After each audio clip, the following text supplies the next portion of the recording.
Amazing, is it not? The Ampelos. one of our newest subjects.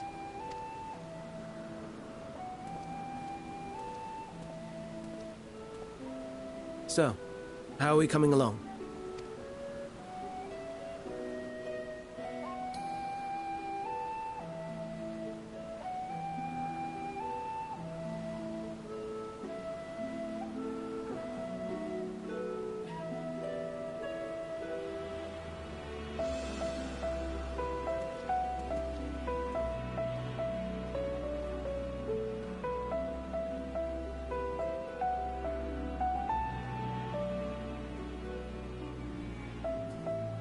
This place is Elpis. Those flowers. Elpis. Enteleckies.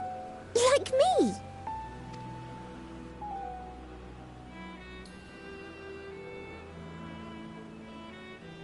They are a product of Elpis, and so named for their birthplace. A happy accident, born of the hands of a former researcher who loved beautiful blossoms.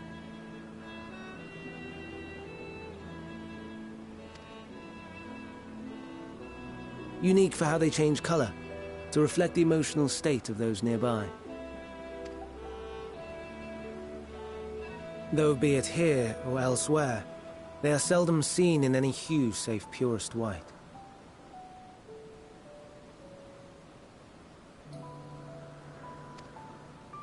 Reflect the emotional state, you say? By what means do they achieve this? In creation, there exists an energy wholly apart from ether, one driven by emotions.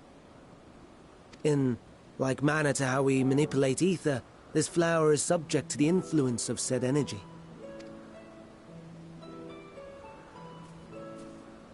While it has no will of its own, it is sensitive to the prevailing emotion in the vicinity, and reacts by altering its color and vibrancy.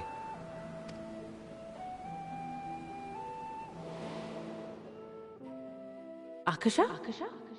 It is one of the unseen energies defined by Harnish alchemical theory.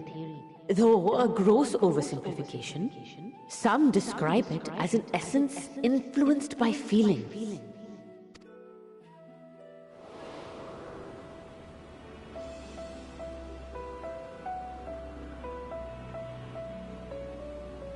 Akasha.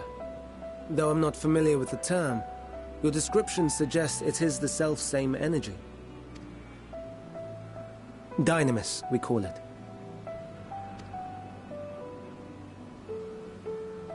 And those entities like the Elpis flower that have the ability to interact with this energy, converting emotions into tangible phenomena, are Enteleckies. That's me! That's me! An Entelecki! That you are, my dear. And no ordinary one at that, but the first possessed of free will.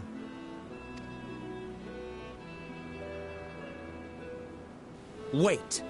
A form of energy other than ether? Dynamis? I've never heard of such a thing. Hardly surprising. Dynamis cannot be seen, much less felt. And though its existence has long been theorized, we had no proof until the flower's serendipitous creation. What's more, Dynamis is far weaker than ether. Under normal circumstances, its effects are drowned out by the latter. On account of which, beings comprised of and reliant upon the ether, like you and I, are unable to make practical use of Dynamis.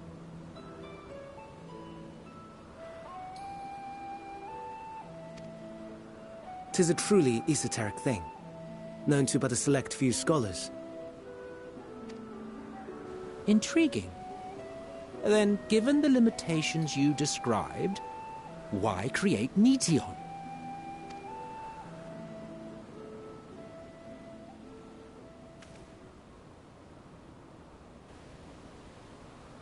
Our star, Aetheris, is especially rich in ether, so much so that its name is derived from it.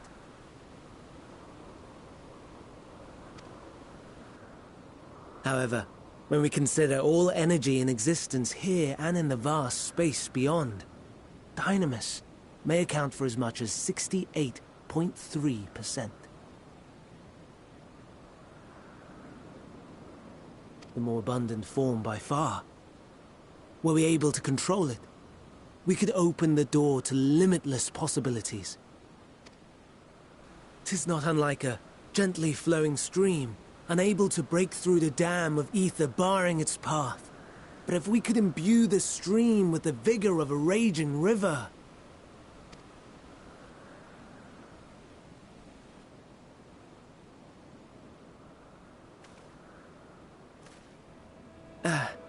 Not that I have such grand ambitions. Nay. I merely wish to create a being that could traverse the great expanse.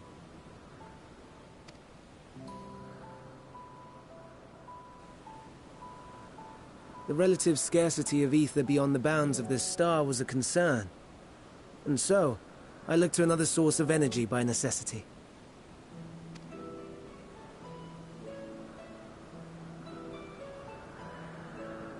That being Dynamis. No wonder her ether is so thin. Precisely. Yours is thin too. Like an entelechy. Like me. So... are we the same?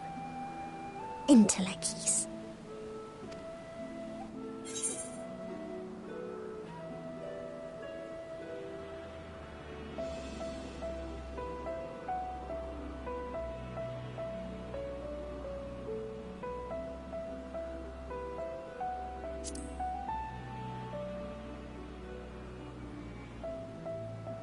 I think not.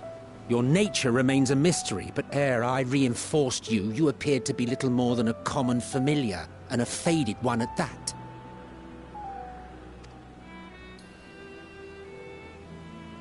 A deficit of ether alone does not an entelechy make. It would, however, make it easier for you to interact with Dynamis.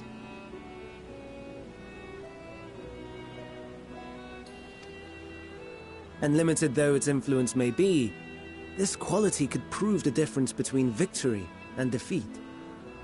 You do well not to underestimate it.